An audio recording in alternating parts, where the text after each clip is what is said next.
अब आते हैं इस सवाल पर कि भारत और इंडिया में से क्या सही है।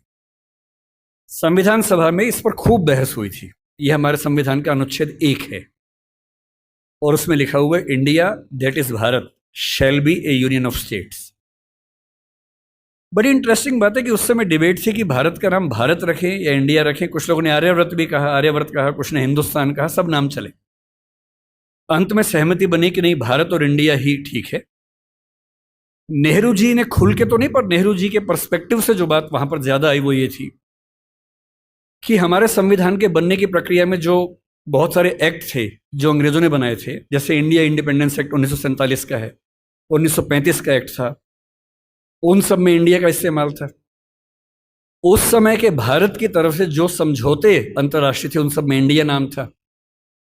पश्चिम की दुनिया हमें इंडिया के नाम से जानती थी, अमेरिका हो, फ्रांस हो, कोई भी हो, सब इंडिया जानते थे। नेहरू जी का मिजाज जो था वो ये भी था कि हमें ग्लोबल पर्सपेक्टिव में चीजों को देखना है, पूरी दुनिया से संवाद करना है, क्योंकि उनकी रुचि अंतर्राष्ट्रीय मुद्दों में ज्यादा थी, बहुत ज्यादा थी। मेरे ख्याल से इन सब वजहों से तय हुआ कि हम अपना नाम इंडिया रखेंगे, पर इंडिया के बराबर महत्व भारत का भी रहेगा। तो लिखा गया India that is Bharat. India जो कि भारत है, राज्यों का एक संघ होगा। 4 दिन पहले की बात है, मैं हॉलैंड में एक टैक्सी में बैठा हुआ था। इंटरेस्टिंग बात सोच के देखिए, टैक्सी का ड्राइवर मोरक्को का रहने वाला था। उसको जैसे ही पता लगा मैं भारत से हूं, उसने मुझसे यही सवाल पूछा। उसने कहा कि यू आर फ्रॉम इंडिया? मैंने कहा yes. We are listing to a debate India और Bharat, what do you think? मैं बड़ा चकित कि ये मोरक्को का आदमी हॉलैंड में रहता है, इसके मन में ये सवाल आ रहा है। तो मैंने कहा कि ये तो राजनीतिक कारणों से हुआ है, लेकिन बात अपने आप में सही है। मैंने कहा जैसे बॉम्बे मुंबई हुआ, मुझे खुशी हुई, क्योंकि मुंबई की आबादी के लिए मुंबई में जो मजा है वो बॉम्बे में नहीं है। बॉम्बे तो अंग्रेजों ने नाम दिया था। कोलकाता को कैलकाटा अंग्रेजों ने किया, तो बंगाल के लोगों ने कोलकाता कर दिया उसको। दिल्ली को दिल्ली के लोगों ने दिल्ली कर दिया, दिल्ली ही बना के रखा हुआ है, DILLI, ये होना चाहिए। काहे के दिल्ली भाई, हम क्यों दिल्ली बोलेंगे दिल्ली को? ये सारे तर्क अगर सही हैं, अगर बर्मा का नाम म्यांमार होना सही है क्योंकि उनकी जनता की आवाज तो म्यांमार में है, बर्मा में नहीं है। श्रीलंका और सीलोन की डिबेट में वो अपने आप को सीलोन ना मानना चाहे, श्रीलंका मानना चाहें, क्योंकि उनकी भाषा श्रीलंका बोलती है। तो मेरे मन में सवाल बड़ा साफ आता है कि भारत इंडिया क्यों होना चाहिए। मैं फिर स्पष्ट कर दूं, मैं सरकार के पक्ष में नहीं बोल रहा हूं, मुझे उनसे रत्ती भर मतलब नहीं। मैं एक विचार की बात कर रहा हूं।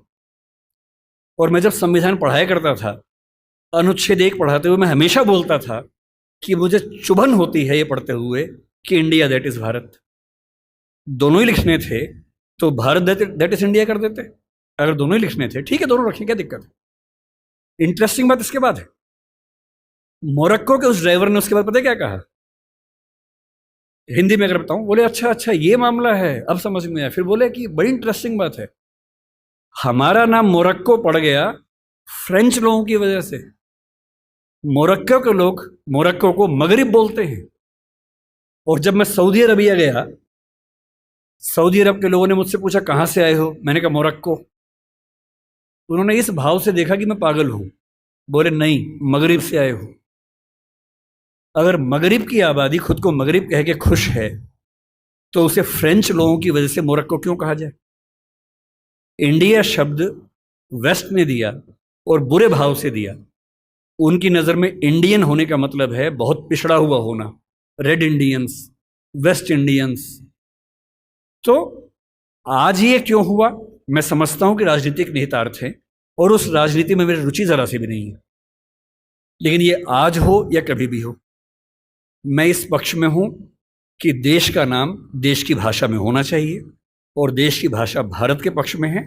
आप इंडिया भी रख लीजिए, इंडिया दैट इज भारत के बदले भारत दैट इज इंडिया मेरी पहली पसंद होगी।